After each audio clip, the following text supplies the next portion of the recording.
little fight on the landing ground.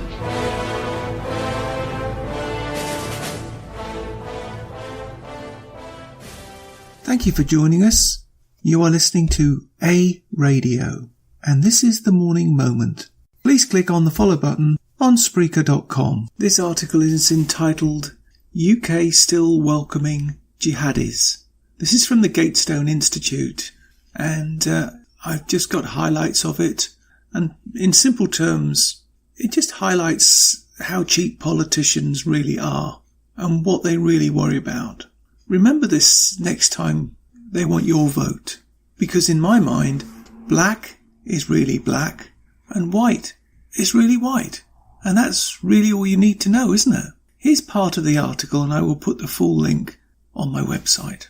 What excuse is there in a country which has now seen and suffered the effects of Islamist terror so many times, a country that the Prime Minister has claimed has had enough of this terror, for precisely the same two clerics to return to the UK for yet another tour? On their visit to the UK last summer, the two clerics were allowed to talk at mosques up and down the UK, including in Prime Minister Theresa May's own constituency, by the way of explanation, as the Imam Medina Mosque and Islamic Centre in Oldham, Zuhar Kisti, said of the two clerics, they have got hundreds of thousands of followers in the UK.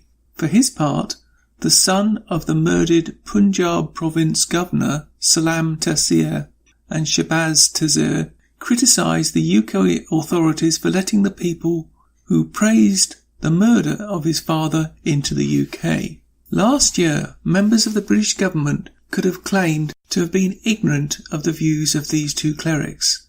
They could have pretended that they did not know who they were allowing into the UK. Two men principally known for encouraging the murder of apostates.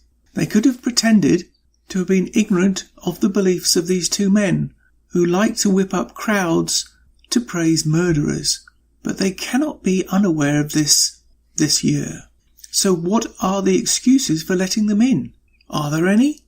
The British Prime Minister's June declaration that when it came to terrorism in the UK, enough is enough, already looks like nothing more than rhetoric. If members of the British government want to move on from rhetoric to action, however, they need to do more than just work out what new things are going wrong in British counter-extremism policy.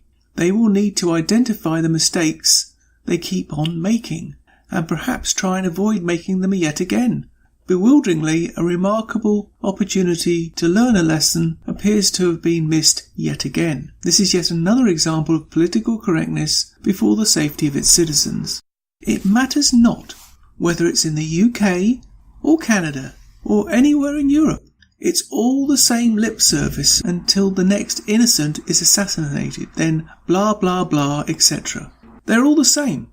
Political power is more important than protecting its citizens, until of course it hits close to home, and then and only then will you see a sea change in this policy. Because they think nothing of you, they just want your vote and your voting bloc. And God help you if you're living in the wrong area, because your vote matters even less. You can find more at aradio.wordpress.com, where you can find links to us on Twitter, Facebook, Instagram, iTunes, Gab, and email. We are continuing to reach out to you, so please pass on the links. Please click on the follow button on Spreaker.com. You can listen to all my morning moments on Spreaker.com under A Radio, that's EHRADIO, A Radio. And please click on the like button. At this time I have another exciting announcement to make.